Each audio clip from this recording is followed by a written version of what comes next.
Et what's up tout le monde, j'espère que vous allez bien.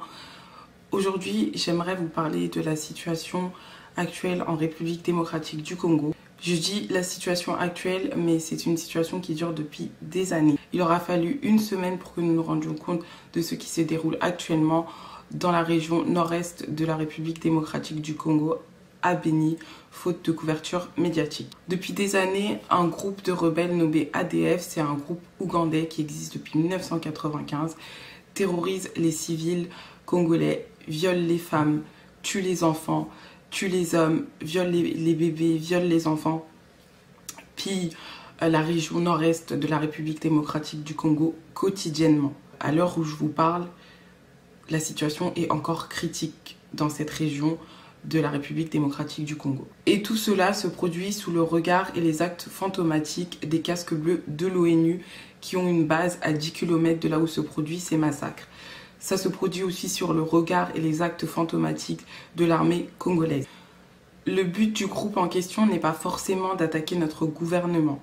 Leur but, c'est de terroriser la population congolaise et de consolider leur réseau économique basé sur l'extorsion et les pillages quotidiens. La souffrance du peuple congolais est passée sous silence médiatique. Pourquoi ?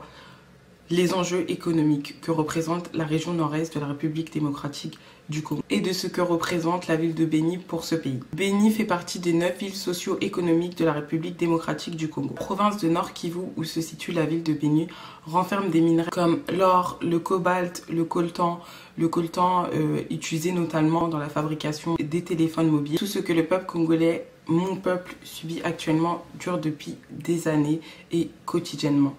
Les hommes se font massacrer à la machette, les femmes se font violer, les enfants se font tuer, les bébés se font violer, les femmes se font violer et torturer de manière continue sur la place publique. Je ne sais pas si vous connaissez le docteur Denis Mukwege, prix Nobel de la paix 2018. Il lutte depuis 25 ans contre le viol qui est utilisé comme une arme de guerre par les assaillants qui terrorisent depuis des années le peuple congolais. Les conditions de vie et la situation actuelle de la République démocratique du Congo et de la région nord-est de la RDC sont des crimes de guerre, violent tous les principes de droits de l'homme. L'humanisme, c'est bien au-dessus de nos couleurs politiques. Nous devons être unis, ne pas abandonner et nous devons forcer le monde à nous écouter.